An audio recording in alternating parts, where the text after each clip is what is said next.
तो राम की विजय उनकी निजता का उत्सव नहीं है।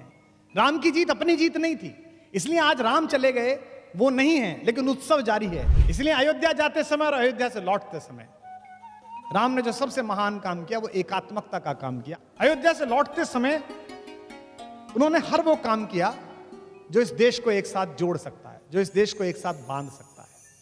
कपड़ा रावण का, तेल रावण का, जली रावण की, पूरी लंका जलाई, केवल एक घर नहीं जलाया। किसका? विभीषण का। क्यों? उनके ऐसे तेल ही नहीं आया था। अभी जो धर्म की जितनी भी व्याख्या हैं वो सारे व्याख्याकार राम को उस तरह से बताने की कोशिश अधिकतम लोग कर रहे हैं जैसा राम ग्रंथों में है। मैं कहता हूं आज इस सभागार से हम सब अपना अपना राम लेके जाएं।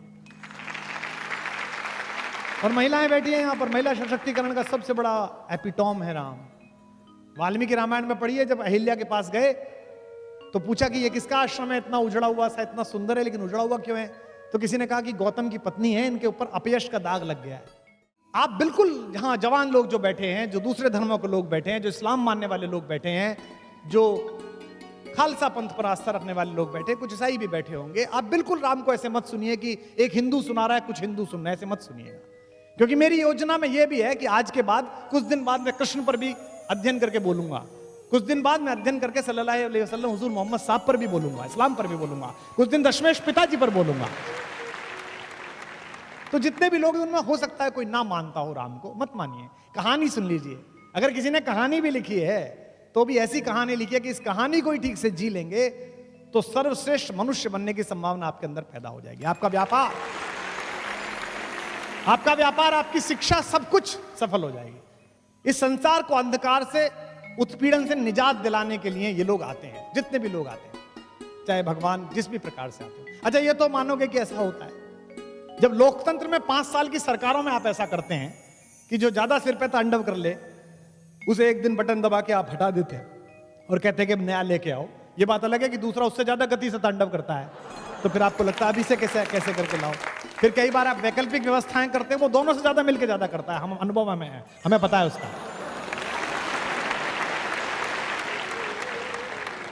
तो राम की विजय उनकी निजता का उत्सव नहीं है, राम की जीत अपनी जीत नहीं थी, इसलिए आज राम चले गए वो नहीं है, लेकिन उत्सव जारी है। आप मुझे बताइए, जो क्रिकेट खेलने वाले लोग हैं, जिस समय आप उस वर्ल्ड कप की झांकी देखते हो जिसमें कपिल देव कप को उठा रहे हैं, तो कैसा अच्छा सा लगता है। जिस समय आप वो वाला दृश्य देखते हो जब बहुत नाराज सौरभ गांगुली अपनी शर्ट लहराते हुए घूम रहे हैं, तो कैसा अच्छा लगता है। तो जब हमारे सामने अभी जो पैदा लोग हैं उनकी छोटी सी विजय हमें इतना उत्प्रेरित, इतना दीपित, इतना उत्साहित, इतना सम्मोहित कर सकती है, तो हजारों साल पहले जिसने अंधकार के खिलाफ सबसे बड़ी जीत पैदा की, अगर उसे ध्यान से जानेंगे तो कितना उत्साहित हो जाएंगे, कितने उत्प्रेरित हो जाएंगे, कितनी गति बढ़ेगी। कोई एडिसन ऐसा नहीं है जो एक बल्ब से दूसरे बल्ब को स्पर्श करा दे तो उजाला हो जाए। यह केवल मनुष्य को यह हक हासिल है कि वो ईश्वर बन के आए। इसलिए अयोध्या जाते समय और अयोध्या से लौटते समय राम ने जो सबसे महान काम किया वो एकात्मकता का काम किया। अयोध्या से लौटते समय उन्होंने हर वो काम किया जो इस देश को एक साथ जोड़ सकता है, जो इस देश को एक साथ बांध सकता है। महात्मा गांधी के पूरे संघर्ष पर राम की छाप है। उन्हें पता था कि साउथ अफ्रीका में वो जिनके खिलाफ लड़ रहे हैं, सूट बूट पहन के उनके खिलाफ नहीं लड़ सकते, इसलिए सबसे पहला काम उन्होंने ये किया कि कपड़े वो उतारे और उन्होंने राम की तरह सामान्य कपड़े पहने। फिर भी उन्हें लगा कि अभी वो वेशभूषा नहीं आई जिससे राम लड़ते हैं। एक धोती ऊपर पहनी, एक नीचे पहनी और 3 साल भारत घूमा। बिहार के दूर के हिस्से में पहुंचने पर उसने देखा कि एक महिला के पास एक ही कपड़ा था, वो नहा रही थी ताकि ट्रेन चली जाए तब पानी से निकले। तो बापू पानी पीने उतरे तो उन्होंने अपनी ऊपर वाला कपड़ा भी ये कह के कस्तूरबा से कहा कि अगर इस देश में ऐसे लोग हैं जिनके पास एक भी कपड़ा नहीं है तो 2 कपड़े पहनना अपराध है।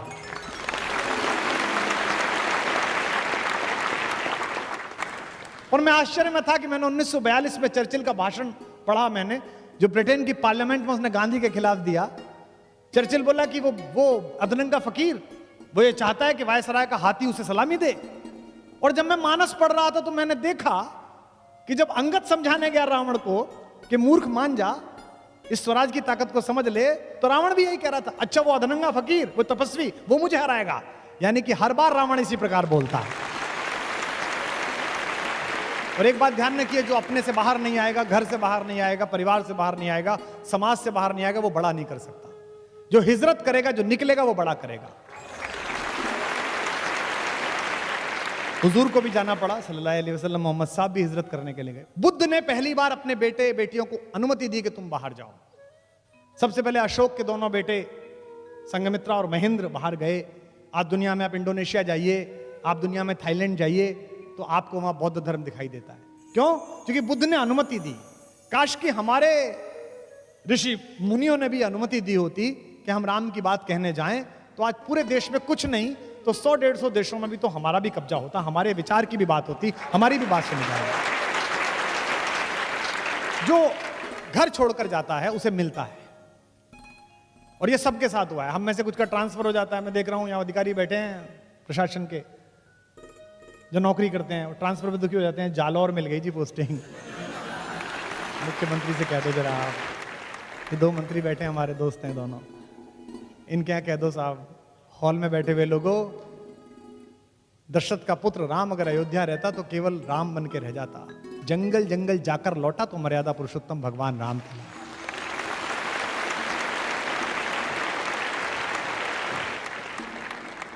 एक शेर मुझे उर्दू का याद आया, आप सबके भगवानों के नाम है, मेरे और आपके सबके। पयंबरों से जमीनें वफा नहीं करती, पयंबरों से जमीनें वफा नहीं करती, हम ऐसे कौन खुदा थे जो अपने घर रहते। अयोध्या छोड़ी राम ने तो अपनी आनुवंशिक पोजीशनिंग छोड़ी। मैं अध्यात्म रामायण पढ़ रहा था तो उसमें बड़ा अच्छा उल्लेख था कि राम जंगल जाएं या ना जाएं, विश्वामित्र इस पे चर्चा कर रहे हैं वशिष्ठ से, तो राम वहां आ गए। तो पिता ने कहा कि तुम यहां मत बैठो, तुम्हारा ये निर्णय नहीं है, राजा का निर्णय, मैं और गुरुजी कर लेंगे। राम ने कहा आपका निर्णय है, लेकिन चूंकि मेरे बारे में निर्णय है इसलिए मेरा बैठना जरूरी है, मैं जाऊंगा। उनसे कहा अच्छा जाना ही है तो सेना साथ ले जाओ। तो उन्होंने कहा कि जंगल के लोगों की रक्षा अगर सेना से ही होनी थी और सेना ही ठीक थी तो मेरे जाने से क्या था। पिता ने कहा अंगरक्षक साथ ले जाओ। तो उन्होंने कहा कि अगर मुझे अपने अंगों की रक्षा करने की चिंता करनी पड़ी तो जिन्हें दूसरों को बचाने जा रहा हूं, दूसरों को रक्षा करने जाऊंगा, उन्हें क्या करके आऊंगा, उनसे क्या कह के आऊंगा। रास्ते में विश्वामित्र उनसे बात करते जाते हैं। विश्वामित्र कहते हैं लड़ोगे कैसे? तो उन्होंने कहा कौन लोग हैं, कैसे लोग हैं? तो विश्वामित्र ने कहा कि वो तो जंगली लोग हैं। तो बोले उनसे उनके साथ ही लड़ेंगे। बोले उन्हें कुछ नहीं आता है। तो विश्वामित्र ने कहा उन्हें कुछ तो आता होगा, क्या काम करते हैं? तो विश्वामित्र ने कहा उनमें से कुछ लोग तो लकड़ी का काम करते हैं, बांस का काम करते हैं। राम ने कहा हो गया काम, उनसे बांस के तीर बनवाएंगे, उनसे धनुष बनवाएंगे, हमारी आर्टिलरी तैयार हो रही है। और क्या करते हैं? बोले लोहार हैं, लोहे का काम करते हैं, भील हैं, बहुत अच्छे, उनसे भाला बनवाएंगे, तलवार बनवाएंगे, ढाल बनवाएंगे, आधा काम तैयार हो रहा है। बोले और क्या है? बोले वो पशु पक्षी बांधने का काम करते हैं। बोले उनसे घोड़ों की ट्रेनिंग कराएंगे। तो बोले वो तो अपने काम करेंगे, तुम्हारी सेना में क्यों रहेंगे? उन्होंने कहा सेना में नहीं ले जा रहा, उनको सेल्फ डिफेंस सिखा रहा हूं, आत्मरक्षा सिखा रहा हूं। इस पूरे देश को आताताई सोच के खिलाफ खड़ा करने वाले पहले कमांडर का नाम मर्यादा पुरुषोत्तम राम है, जिसने तैयार किया उसको। मित्र के साथ हो, भाई के साथ हो, अपनी पत्नी के साथ हो, पुत्र के साथ हो, आइडियल लाइफ स्ट्रक्चर कैसा खड़ा होना चाहिए वो राम का है। सबसे पहले अपने पिता के साथ, अपने भाइयों के साथ जो उनका व्यवहार है। आप में से कितने लोग जानते हैं, कितनों ने मानस वहां से पढ़ी है कि जब उनका राज्याभिषेक होना था तो उनकी एक ही शिकायत थी केकई से। केकई ने कहा कि बेटा तुम्हारा राज्याभिषेक होना है, तुम राजा बनोगे। तो उन्होंने एक ही शिकायत करी अपनी माँ से कि ये कौन सी खराब बात है, हम 4 भाई एक साथ पैदा हुए, हम एक साथ पले बढ़े, और केवल बड़े का राज सिंहासन मिलेगा, केवल उसका राज्याभिषेक है तो गलत बात है। हम चारों को राज्य मिलना चाहिए। उनकी अकेली शर्त थी जीवन में, यानी कि समाजवाद का पहला स्टेटमेंट, सोशलिज्म का।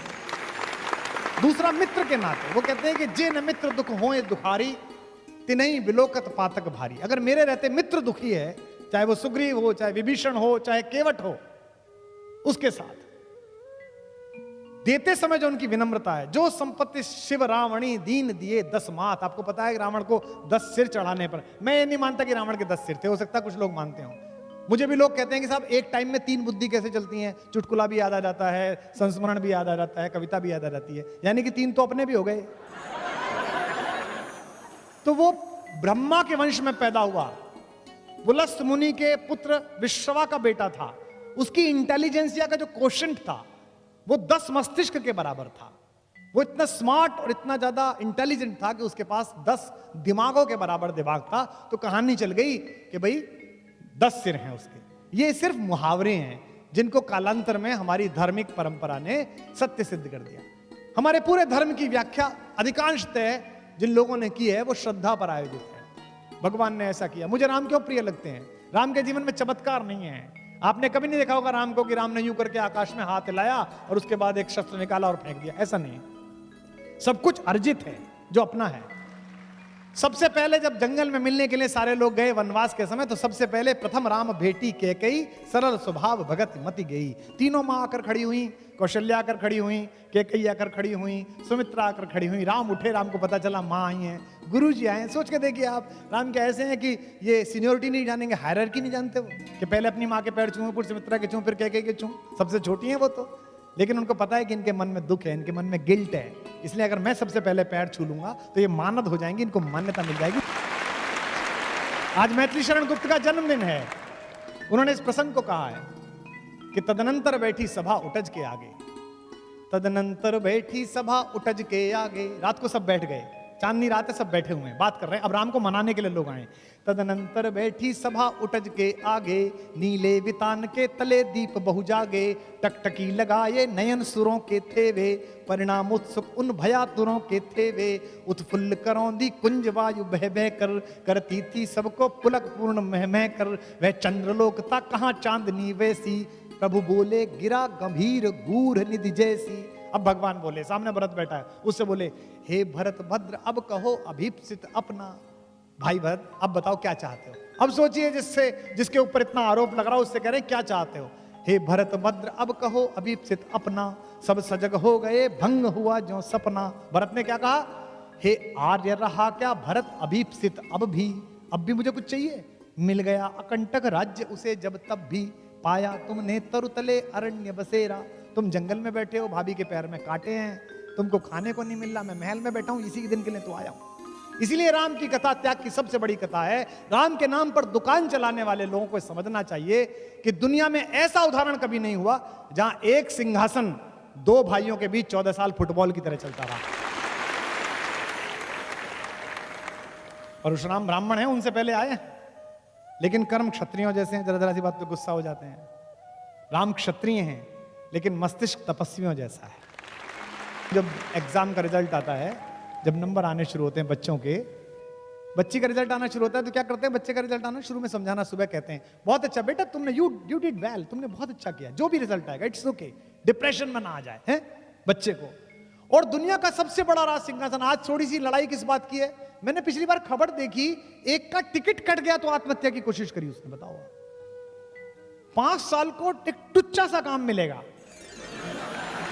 बहुत छोटा सा है। मैंने 2-3 बार बांटा है तो मुझे पता है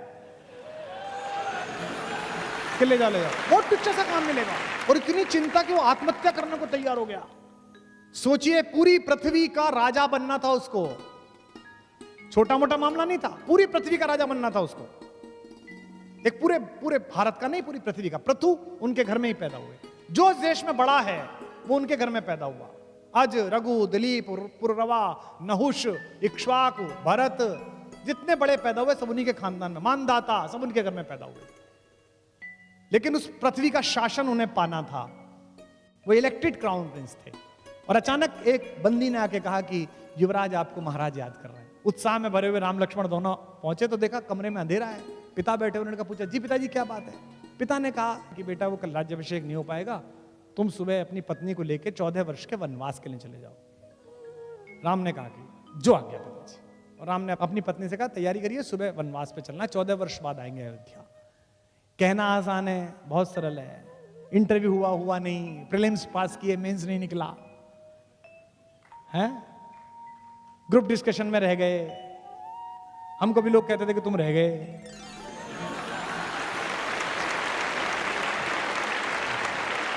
कहना आसान है,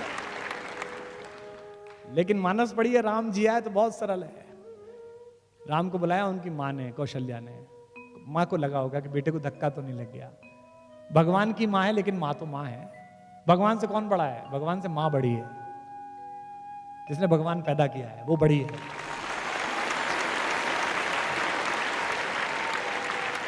इसलिए तुलसीदास जी शुरू में प्रणाम करते हुए कहते हैं, बंदों कौशल्या दिशि प्राची, प्राची दिशा के समान जो कौशल्या, उन्हें प्रणाम कहता हूं, जिनकी कोख से सूर्यवंशी राम पैदा हुआ है। माँ ने पूछा कि बेटा क्या हो गया? माँ को सब पता है। तो राम ने ये नहीं कहा कि मुझे जंगल भेज दिया, भरत को राजा बना दिया, माँ मेरा सिंहासन छीन लिया, मेरा क्राउन छीन लिया। कितनी पॉजिटिविटी है जो सीखनी है लाइफ में आज के बाद से, इस हॉल से जाते हुए। कल भी बात करेंगे इस पे। कौशल्या ने पूछा बेटा क्या हुआ? तो राम ने कहा माँ पिता दे ही मोहि कानन राजू, मुझे जंगल का राज्य दे दिया पिता ने, मैं जंगल का राजा बना। कितनी सुंदर बात है। क्या कहा उन्होंने कि पिता दे ही मोहि कानन राजू, जहां सब भांति मोर बड़ काजू, जहां मेरे सारे बड़े काम प्रतीक्षा कर रहे हैं, जो भी दुनिया में बड़ा करूंगा। और सोच के देखिए, राम जंगल नहीं जाते तो क्या होते? राम वन गए तो बन गए। राम विनम्र रहते हैं, शालीन रहते हैं, मुस्कुराते हैं वो। तो इसी आत्मविश्वास में उनकी जीत है। डिप्रेशन से बाहर लाए अंगद को। और जब अंगद गया बात करने के लिए, तो आप देखिए कम्युनिकेशन स्किल सिखाया जाता है ना आजकल। आजकल सबसे बड़ी प्रॉब्लम क्या है? बीटेक कर लो, एमटेक कर लो, लड़का जो है, लड़की जो है, वो कम्युनिकेट नहीं कर पा रहा, अपनी बात नहीं कह पा रहा। माँ से नहीं कह पा रहा, पिता से नहीं कह पा रहा, गर्लफ्रेंड से नहीं कह पा रहा, बीवी से नहीं कह पा रहा, नौकरी में नहीं कह पा रहा। ऐसी बहुत सारी घटनाएं आप देख रहे हैं जिनमें ना कह पाने के कारण वो आत्महत्या कर रहा है, डिप्रेशन में जा रहा है। अंगद को उन्होंने कम्युनिकेटर बना के भेजा। राम कितने पॉजिटिव हैं। उनसे विभीषण कहते हैं, जिस दिन अगले दिन युद्ध शुरू होना है, उस दिन कहते हैं कि सर थोड़ा बैठ के स्ट्रेटेजी बना लें, कौन किधर से बढ़ेगा, इतना बड़ा आदमी है, इससे लड़ना है। तो कहते हैं कि नहीं यार, वो अंगद भेजा है मैंने, दूत ना, बाली का बेटा, और मुझे उम्मीद है कि रावण मान जाएगा, सीता को वापस दे देगा, अपन क्यों लड़ाई लड़े। ये राम है।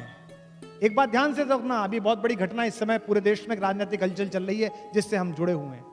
राम ने अपने पूरे जीवन में किसी भी राक्षस को मारते समय उससे निगोशिएट नहीं किया। छोटों से, खर से, दूषण से, ताड़का से, सुबाहु से सीधा मारा। उन्होंने एक ही आदमी से निगोशिएट किया, रावण से।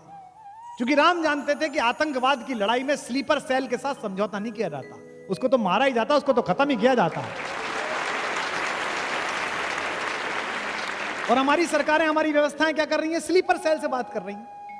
तो अगर राम राज्य वालों को समझना है तो राम से ही समझे कि राम ने अपने देश में रहने वाली किसी स्लीपर सेल के साथ बात नहीं की। लंका दूसरा देश था, उससे बातचीत जरूरी थी, उससे पहले कहना जरूरी था, इसलिए उससे पहले बातचीत की, जो कि हम पाकिस्तान के मामले में लगातार करते हैं, इतने समय से बातचीत करते हैं, और उसके बाद फिर अपना काम भी दिखाते हैं। तो अंगद गया, उसका आत्मविश्वास, लीडरशिप डेवलपमेंट मैं बता रहा हूं राम का। उसने पहली जो वाक्य बोली उस पर हंसेंगे भी आप। रावण ने पूछा कि मेरा और राम की क्या लड़ाई, तू जानता मैं कौन हूं? क्या तेरा वो फकीर तपस्वी, वो मुझसे लड़ेगा, मेरा उसका क्या? तो अंगद ने कहा जी बिल्कुल ठीक कह रहे हो सर, आपका उनका कोई मुकाबला नहीं। तो रावण को लगा यार आदमी उसने भेजा है, हमारे पक्ष में बोल रहा है, तो वो बड़ा प्रसन्न हुआ। उसने कहा बिल्कुल ठीक, मेरा उसका क्या मुकाबला। तो अंगद का कम्युनिकेशन स्टाइल देखिए जो राम ने डेवलप कराया है। तो क्या कहा कि सिंधु तरयो उनको बनरा, उनका तो बंदर, बंदर भी नहीं, बंदर में थोड़ा ग्रेस आ जाएगा, मतलब हनुमान चाचा हैं उनके अंगद के, फिर भी उनको बंदर भी नहीं कह रहे, चाचा जी भी नहीं कह रहे, क्योंकि डिप्रेशन में रावण को लाना है। तो कहते क्या, सिंधु तरयो उनको बनरा, तुझ पे धनुरे गई न तरी। उनका तो बंदर पूरा समुद्र पार कर आया, और तुझ पे उनके छोटे भाई ने एक रेखा खींच दी थी, वो नहीं तरी गई। तेरा उनका क्या मुकाबला भाई, दोनों का आपस में।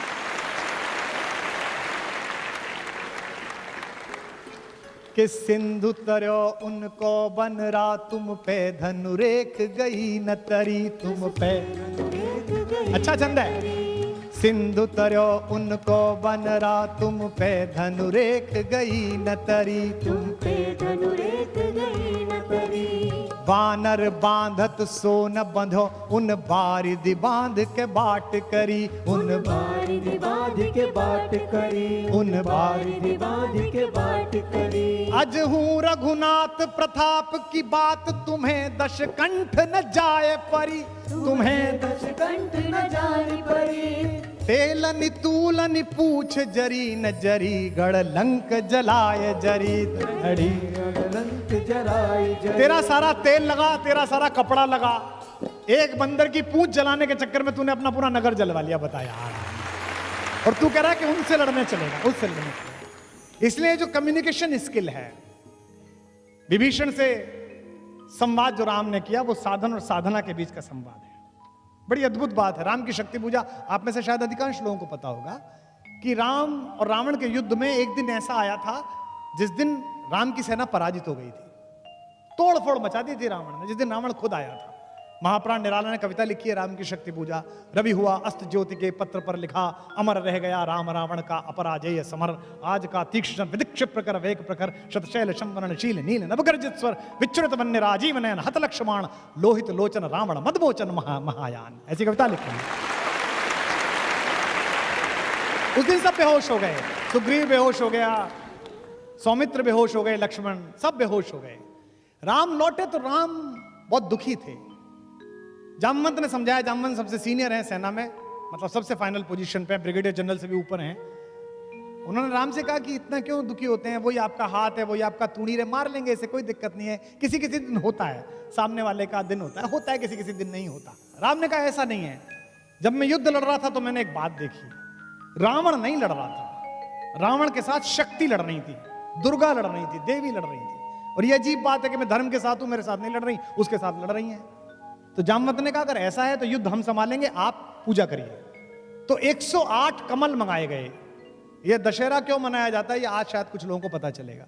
हम तो कहते हैं कि रावण हरा दिया, ऐसा हुआ नहीं। ये जो शक्ति की पूजा, नवरात्रि की पूजा क्यों है, 9 दिन राम ने ध्यान धारण किया और 108 कमल वो चढ़ाते थे, एक एक कमल शक्ति के चरणों में चढ़ाते थे, त्रिकुटी में साधते थे, इमेज बनाते थे, जैसे सूफी लॉ लगाते हैं, जैसे साधु लॉ लगाते हैं, वो ध्यान में चढ़ते चले गए। आखिरी दिन जिस दिन आया, जिस दिन उनको वर मिलना था शक्ति का, 107 कमल जब उन्होंने चढ़ा दिए तो देवी ने सोचा कि इसका एग्जाम लेती हूं कि कितना भक्त है। वो आखिरी नील कमल उठा के ले गई। राम ने यूं करके थाली में हाथ फिराया तो देखा कि कमल ही नहीं है। तो वो ध्यान से नीचे उतरे और देखा कि कमल नहीं है। उन्हें लगा अब साधना भंग हो जाएगी। निराला लिखते हैं कि राम की आंखें भीग गई। राम ने कहा, दिख जीवन जो सहता ही आया है विरोध, दिख साधन जिसके लिए सदा ही किया शोध, जानकी हाय उद्धार प्रिया का हो न सका। ये 3 लाइन है, लेकिन चौथी लाइन राम की, इसी के कारण वो राम है। दुखी है कि अब क्या करूंगा, सब हार जाऊंगा। दिख साधन जिसके लिए सदा ही किया शोध, दिख जीवन जो सहता ही आया है विरोध, जानकी हाय उद्धार प्रिया का हो न सका, पर एक और मन रहा राम का जो न थका। उन्होंने कहा ऐसे थोड़ी चलेगा, ऐसे पूजा थोड़ी उठा दूंगा। तो राम ने क्या किया, राम ने कहा कि मां कहती थी मुझको राजीव नयन, मुझको कहती थी कमल के जैसे आंख वाला है मेरा बेटा, तो अभी 2 कमल के फूल मेरे पास हैं। तो राम ने अपना एक तीर निकाला अपने तरकश में से और उसको हाथ से पकड़ के उसकी फलक आंख की तरफ ले गए कि अपनी एक आंख चढ़ा देता हूं। युद्ध में विजय होनी चाहिए, सत्य जीतना चाहिए। और जब बिल्कुल आंख के पास पहुंच गया तीर और देवी को लगा कि अभी आंख निकाल लेगा, तब स्वयं दुर्गा प्रकट हुई और उन्होंने हाथ पकड़कर कहा, होगी जय होगी हे पुरुषोत्तम नवीन, के महाशक्ति राम के बदन में होगी।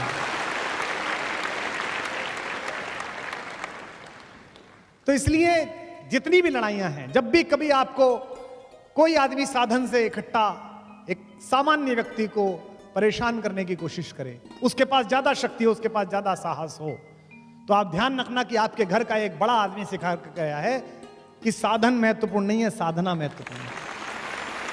और राम के सबसे प्रिय मित्र जिनको लंका का राज्य दिया, वे विभीषण भी अधीर हो गए। उन्हें लगा यार कि लड़ाई तो ठीक है, आप जीतोगे कैसे। हमने भी 2-4 छोटी मोटी लड़ाई कभी सम्मेलनों में और राजनीति में की, आंदोलन में की, तो हमको भी समझाने आते थे, इनसे कैसे लड़ोगे, ये तो पुराने वाले हैं। तो मुझे मानस की पंक्ति याद आती थी और मैं खुद को ही सुनाता था, जो साथ थे वो तो सुनने को तैयार नहीं थे। ये विभीषण ने राम से कहा जब रावण लड़ने के लिए आया, क्या कि रावण रथी विरथ रघुवीरा, देख विभीषण भयउ अधीरा, रावण रथी विरथ रघुवीरा। रावण तो रथ पर बैठकर आया है और वो पैदल चल रहे हैं, वो पदाती हैं। अधिक प्रीत भा मन संदेहा, ज्यादा प्रीति इसलिए मन में संदेह हुआ विभीषण के। विभीषण ने कहा कि ये तो रथ पर है और आप बिना चप्पल के, आपके पास तो चप्पल भी नहीं है, कैसे मारोगे। नाथ न रथ नहीं पद त्राना, के ही विधि जितब वीर बलवाना। इतना बड़ा वीर है, इससे कैसे जीतोगे। तो राम ने उसे जो सिखाया वो मुझे याद है, मैं आपको बता रहा हूं, आप अपने घर लेके जाइएगा। राम ने कहा कि मैं जिस लड़ाई में उतरा हूं दोस्त, उस लड़ाई में मिसाइल्स की जरूरत नहीं है। तो उन्होंने कहा कि इस लड़ाई के लिए साधना की आवश्यकता है, साधन की आवश्यकता नहीं है। उन्होंने कहा क्या क्या है? इसके पास तो बड़ा रथ है नाथ, आपके नीचे तो पदत्राण भी नहीं है, कहीं भी दीजिए तब वीर बलवाना, इस बलवान से कैसे जीतेंगे? तो उन्होंने कहा कि सुनो सखा कह कृपा निधाना, ज्यों जय होई सियंदन आना। मैं तुझे बताता हूं भाई मेरे दोस्त, इस युद्ध में जीतने के लिए जो रथ चाहिए वो मेरे पास है। अब विभीषण को रथ दिख नहीं रहा, राम कह रहे रथ है। इसी में आपके जीवन के संघर्ष की गति है। उन्होंने कहा मेरे पास रथ है। कौन सा रथ है? मेरे पास जो रथ है उसमें 2 चक्के लगे हुए हैं, तुझे दिखेंगे। कौन से?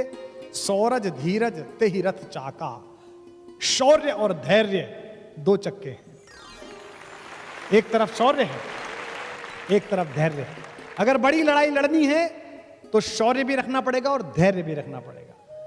दुनिया की आधी मूर्खताएं अधैर्यता के कारण हुई हैं। तो कहते हैं धैर्य और शौर्य 2 मेरे रथ के चक्के हैं। और बल विवेक दृढ़ ध्वजा पताका, बल और विवेक से दृढ़ हुई मेरी धर्म की ध्वजा है मेरे इस रथ के ऊपर। सत्यशील दम परहित घोड़े, सत्य और शील और परहित दूसरे का हित करना, सत्य बोलना, शीलवान रहना, ये घोड़े हैं मेरे। और क्षमा दया कृपा रज जोड़े, इससे किससे जोड़ रखा है? क्षमा से, दया से और कृपा से, इन 3 से जोड़ रखा है। पूरी राम की कहानी एक सिमिली है। कहते हैं कि इस रथ पर चढ़कर मैं लड़ रहा हूं, और जब तक मैं इस रथ पर चढ़कर लड़ रहा हूं तब तक मेरा कुछ नहीं बिगाड़ सकता कोई भी। तो आपके पास अगर साधन कम हो तो आप समझ लेना कि आपके पास ये वाले साधन अगर हैं तो आप दुनिया के किसी भी आदमी से जीत सकते हैं। एक अयोध्या है जो सात्विकता का प्रकर्ष है, एक लंका है जो तामसिकता का प्रतीक है। इन दोनों के बीच लड़ाई है, लेकिन राम इन दोनों के बीच की लड़ाई के लिए राजाओं को साथ नहीं लेते। आपने कभी सोचा कलेजे पे हाथ रख के कि राम जब भारत में घूमे होंगे तो दंडकारण्य में जहां वो रुके, जहां उन्होंने कुटिया बनाई, उसके ठीक बगल में उनके मामा थे, ननिहाल थी उनकी, कौशल प्रदेश। मामा से कह सकते थे थोड़ी सेना दे दो, मुझे लड़ने जाना है? नहीं, राम ने पूरे रास्ते किसी राजा से बात नहीं की। राम ने पूरे रास्ते वंचितों से, दलितों से, पिछड़ों लोगों से, वनवासियों से, SC ST से बात की, आखिरी सफ में खड़े हुए आदमी से। और साथ में किसे लिया? हराने के लिए, लंका को परास्त करने के लिए किसे साथ में लिया? किष्किंधा को। किष्किंधा क्या है? प्रकृति का सबसे बड़ा, आयुर्वेद, योग, नेचुरल एसेंस, हमारी नेचुरल आर्ट्स, हमारे नेचुरल इंग्रेडिएंट्स, इनको किसने लिया? दिल्ली ने। और हराई क्या? मार्केट, लंका। इसलिए दिल्ली को, जयपुर को ये याद रखना पड़ेगा कि अगर अपने शत्रुओं से आपको पार पानी है, अगर चाइना का सामान बंद कराना है, अगर अमेरिका को घुटनों पर लाना है, तो सबसे पहले अपने वनवासियों, अपने वंचितों, अपने पिछड़ों, अपने दलितों और अपने जंगल के लोगों के पास जाना पड़ेगा। हनुमान प्रतीक है। हनुमान किस बात का प्रतीक है? वो शांति की खोज में गए हैं, शांति का अपहरण हो गया है। शांति कौन है? सीता। सीता साक्षात शांति है इस कहानी में। और शांति किसको मिलती है? शांति मिलती है उस आदमी को जो अपनी देह के लोभ से बाहर आ जाता है, जो विदेह हो जाता है। सीता के पिता का नाम क्या है? विदेह। विदेह राज की बेटी हैं, राजा हैं वो, लेकिन विदेह हैं। मैथिली शरण गुप्त का जन्मदिन है, मुझे ज्यादा याद आ रहे हैं गुप्त जी। गुप्त जी ने लिखा, योगी भी हैं शरण जिनके जो अनासक्त गेही, अनासक्त गेही, घर में रहते हुए घर से आसक्त नहीं है। किसको मिली वो? विदेह को, देह में रहते हुए देह से बाहर। और सत्ता में बैठे हुए लोगों और सरकारी अधिकारियों, RS अधिकारियों, IPS IAS अधिकारियों जो यहां बैठे हो वो सुनो, और जो बनना चाहते हो वो सुनो। शांति राज्यसभा में बैठकर नहीं मिली। जब राजा जनक लोकसभा में बैठे हुए थे तब नहीं मिली, जब सिंहासन पर बैठे थे तब नहीं मिली, युद्ध कर रहे थे तब नहीं मिली। कब मिली? जब किसान की तरह पसीना बो रहे थे खेत में, तब सीता माता उन्हें प्राप्त हुई। राम सूर्यवंशी हैं जो आकाश का द्योतक है, और सीता पृथ्वी से निकली हैं। इसका मतलब क्या है? ये प्रकृति के दोनों चीजों की युति है। लक्ष्मण भाई का प्रतीक है, बचपन से जानते हैं। 12 ते निज हित प्रति जानी, लक्ष्मण राम चरित रति मानी। भरत के आने पर लक्ष्मण क्रोध करते हैं, राम समझाते हैं उनको। आप में से जितने लोग हैं, मैं इस पर कल भी बोलूंगा, सोच के बताइए राम की कहानी में कि राम के अलावा केवल एक पात्र है जिसका मंदिर बना। एक एक दो दो मंदिर कहीं बन गए हो तो बन गए हो, राम की कहानी में राम के अलावा किसी का मंदिर नहीं बना। जिस माँ ने उनको जन्म दिया उस कौशल्या का मंदिर नहीं है, जिस पिता ने जन्म दिया उस दशरथ का मंदिर नहीं है, लक्ष्मण का मंदिर नहीं है, किसी का मंदिर नहीं है। केवल एक ही मंदिर है, हनुमान का। और वो भी ऐसा मंदिर है कि राम को मनाओ मत मनाओ, उन्हें मान लो, यही सब काम कर देंगे। तो हनुमान क्या है? हनुमान राम तक पहुंचने के, राम जैसा होने की सीढ़ी हैं। आज के बाद से एक और पात्र का आदर करना राम के साथ साथ, अगर राम का आदर करना है तो, अगर राम से सीखना है, किसी भी धर्म के लोग हों। हिंदुस्तान में जितने आक्रमण हुए इसमें कभी हम जीते कभी वो जीते, और तर्कहीन श्रद्धा के कारण हारे हम, क्योंकि वो भी तलवार से लड़ते थे, हम भी तलवार से लड़ते थे। कभी वो घोड़े लाए, कभी हाथी लाए, कभी हमने घोड़े हाथी लगाए। युद्ध में बराबर के हथियार इस्तेमाल हो रहे थे। भारत के एक बेटे ने एक नया हथियार बनाया, और ऐसा हथियार बनाया कि फिर वही वो हारे, फिर केवल संस्कृति जीती, आज तक जिंदा है इतने आक्रमणों के बाद। और भारत का वो बेटा रहता था चित्रकूट के पास, आत्माराम दुबे का लड़का, जिसका नाम था तुलसी। उसने 77 वर्ष की आयु में एक कहानी लिखी राम की, और उसने बताया कि ये तो छोटे छोटे लंपट हैं जिनसे तुम लड़ रहे हो, ये तो जरा जरा से हैं। तुम्हारे गांव का एक लड़का तो पैदल गया था और सबसे बड़े को मार के आया था, क्यों अपना आत्मविश्वास क्षीण करते हो? तुलसी की मानस आई, और उसके बाद आम हिंदुस्तानी में यह विश्वास पैदा हो गया कि अब मैं भी लड़ सकता हूं, अब कोई भी लड़ सकता है, और इसी के बल पर हम लड़ाइयां जीते। शक्ति विनम्रता भी पैदा करती है और अहंकार भी पैदा करती है। इसीलिए यक्ष ने युधिष्ठिर से पूछा कि भगवान का भोजन क्या है?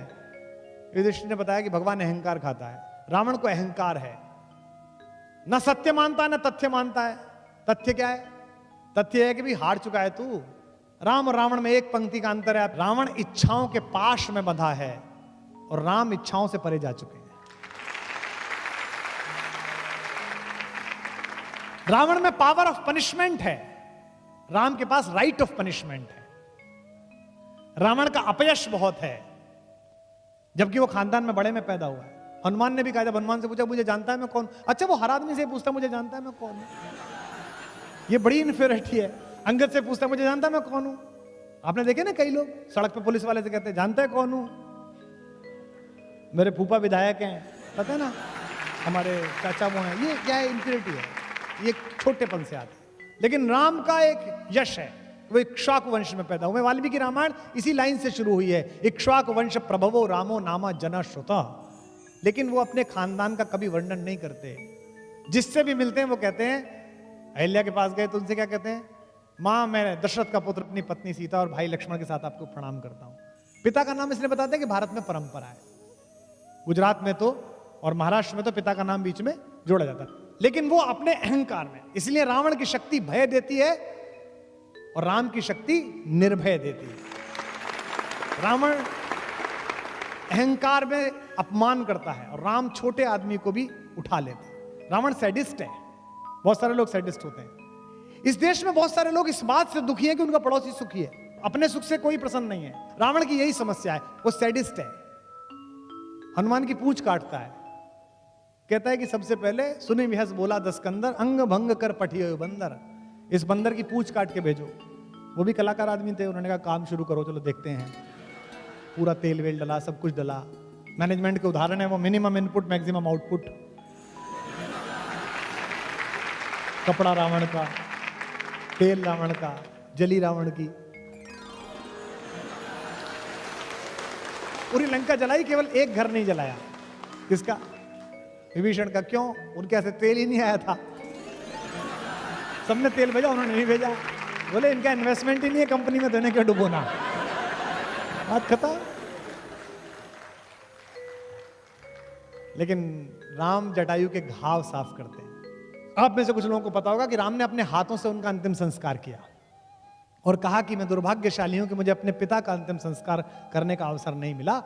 हे संत, हे जटायु, हे गिद्धराज, आज आप मुझे अपना अंतिम संस्कार करने का अवसर देकर मेरे पुत्र होने को पूरा कर रहे हैं, ये कहा। शत्रुघ्न बंधन मुक्त हैं, उनके पास बंधन नहीं है। एक कैरेक्टर और राम कहानी में जिसका जिक्र ही नहीं होता, शत्रुघ्न। सब अपने अपने काम में चले गए, वो वही है। आज मैथिली शरण गुप्त का जन्मदिन है, मैं कई बार उन्हें याद कर चुका। मैथिली शरण गुप्त के यहाँ मांडवी, भरत की पत्नी मांडवी कहती है, कोई तपस्वी, कोई त्यागी, कोई यहाँ बैरागी है।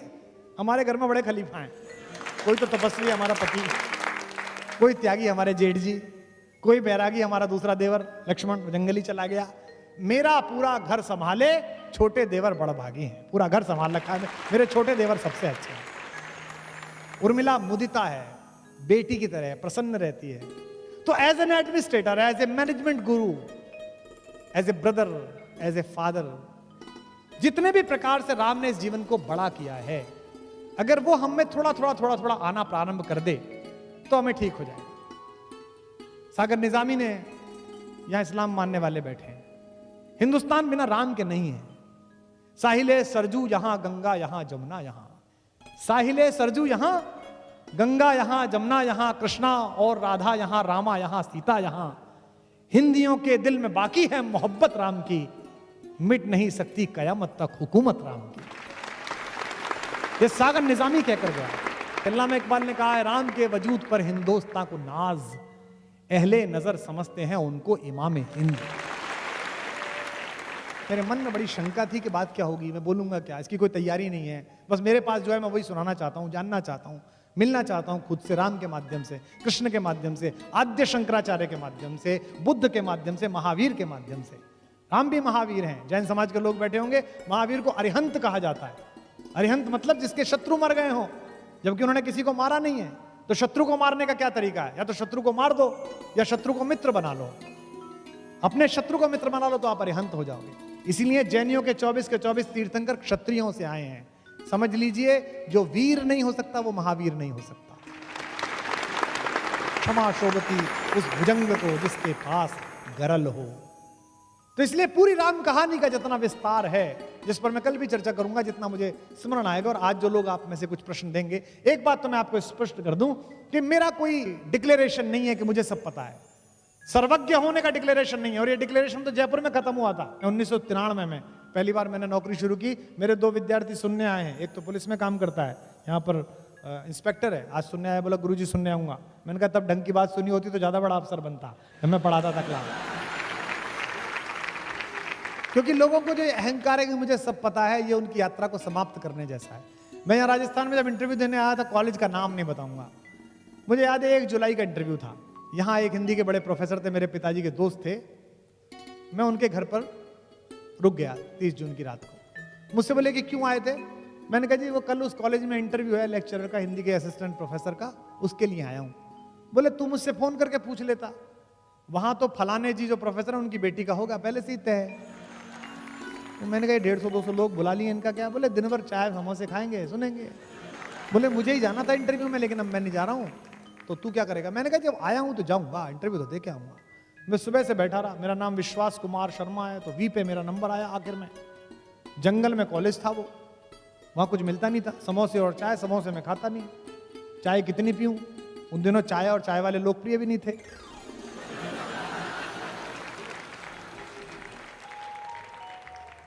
शाम तक ऊर्जा का दम निकल गया। तो राजस्थान विश्वविद्यालय की एक प्राध्यापिका थी हिंदी की, वो बैठी थी इंटरव्यू लेने के लिए। खाना पूरी हो रही थी। अब बताइए आप, एक लड़का आया बेचारा, through out first class, university topper, net clear कर रखा है, आया है। तो मैं आया, उन्होंने पहला सवाल, मेरे जीवन के साक्षात्कार का पहला सवाल। इसके बाद तो मैंने गूगल हेडक्वार्टर्स में इंटरव्यू दिए, बीबीसी में इंटरव्यू दिए, CNN में इंटरव्यू दिए, दुनिया में सबको इंटरव्यूज दिए, लेकिन वो पहला इंटरव्यू था मेरे जीवन का। उसने मुझसे पहला सवाल पूछा, कहाँ से आए हो? तो मैंने कहा कि मैडम मेरठ विश्वविद्यालय से आया हूं। तो मुझसे पहला सवाल विश्वविद्यालय में, कितने में मिलती है वहां PhD? और मैं प्रारंभ से ही अभद्र था, तो मैंने कहा आपने जितने में ली उससे सस्ती दिला देंगे।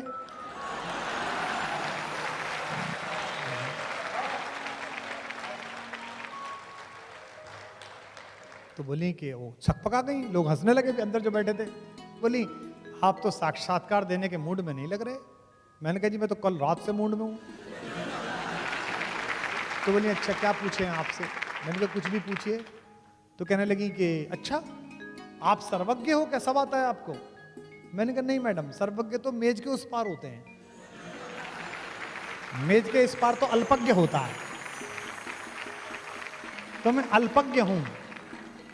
तो मुझसे बोली कि आप ज्यादा विराट प्रतिभाशाली लग रहे हो, इतना छोटा कैंपस आपकी प्रतिभा संभाल नहीं पाएगा। तो मैंने कहा जी जो आप कह रही हैं अंदर से मेरे भी यही आवाज आ रही है। और ये कह के प्रणाम करके मैं निकल लिया। मुझे लगता है कि अगर उस दिन उन्होंने मुझसे ठीक से व्यवहार कर लिया होता तो मेरी जिंदगी ठीक ना होती। जो अपने से बाहर आया उसको सारा संसार मिला। तो एक तो मुझे यह भ्रम नहीं है, कल भी मैं इस पर चर्चा करूंगा, कि मुझे कुछ अधिक पता है। मुझे ऐसा लगता है, मैं इस समय ऐसा सोचता हूं कि आइंस्टाइन पढ़ाते हो आप अपने बच्चे को, आइंस्टाइन की जीवनी पढ़ो, आप चार्ली चैपलिन पढ़ाते हो कि चार्ली चैपलिन पढ़ो, आप कहते हो कि गांधी से सीखो, आप कहते हो नेल्सन मंडेला से सीखो। जब इनसे सबसे सीख सकते हैं तो हमारे घर में जो बड़े हुए उनसे हम नहीं सीख सकते हैं। तो जितनी भी कहानी है, जितनी भी अगर कहानी की तरह भी सुनो, तो अपने आप में ये एक गाइडलाइन ऑफ लाइफ है जो जीवन में सीख सकते हैं। अभी जो धर्म की जितनी भी व्याख्या हैं, वो सारे व्याख्याकार राम को उस तरह से बताने की कोशिश अधिकतम लोग कर रहे हैं जैसा राम ग्रंथों में है। मैं कहता हूं आज इस सभागार से हम सब अपना अपना राम लेके जाएं। और महिलाएं बैठी हैं यहां पर, महिला सशक्तिकरण का सबसे बड़ा एपिटॉम है राम। वाल्मीकि रामायण में पढ़िए, जब अहिल्या के पास गए तो पूछा कि ये किसका आश्रम है, इतना उजड़ा हुआ सा, इतना सुंदर है, लेकिन उजड़ा हुआ क्यों है? तो किसी ने कहा कि गौतम की पत्नी है, इनके ऊपर अपयश का दाग लग गया है।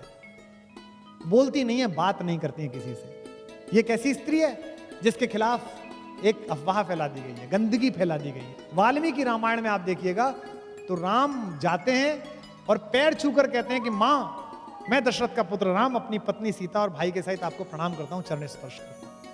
अगर कोई महिला जो इतनी ज्यादा समाज में त्याज्य हो, उसे देश का सबसे बड़ा आदमी मां कहने लगे, तो समझ लीजिए उसका कॉन्फिडेंस कितना लौटेगा। इसीलिए जो पत्थर जैसी बन गई थी वाल्मीकि रामायण में, शिला नहीं है अहिल्या, शिलावत हैं, पत्थर की तरह हैं। राम ने आदर का चरण छुआ तो उनके अंदर जिंदगी लौट आई। तो जितने भी लोग हैं वो अपना अपना राम यहां से लेके जरूर जाएं। और आपके प्रश्न अगर मुझे मिलेंगे तो मैं भी समृद्ध होऊंगा। आपके प्रश्न अगर मुझे जानकारी मिलेगी तो मैं भी समृद्ध होऊंगा। ये जो कुछ भी चल रहा है, जो पिछले 30 वर्षों में किया है, कवि सम्मेलन के नाम पर, कविता के नाम पर, इसने लोकप्रियता दी है, इसने प्रतिष्ठा दी है, लेकिन आज जो मैंने आपके साथ दिया, इसने मुझे आत्मिक शांति दी है, अंदर से खुशी दी है। कि मानवता की खुली आंख के सबसे सुंदर सपने राम, गाइए।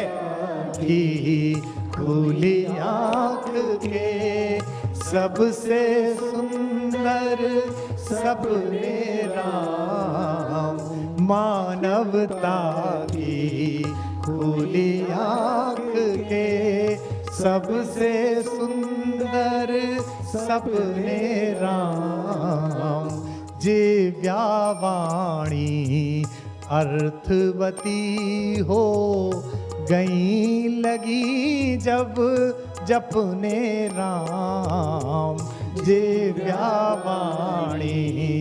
अर्थवती हो गई लगी जब जपने राम, मात पिता गुरु जन परिजन ने अपने अपने देखे थे, मात पिता, गाइए, जन ने अपने अपने देखे थे, दुनिया भर ने देखे अपने अपने अपने अपने राम, दुनिया भर ने देखे अपने अपने अपने अपने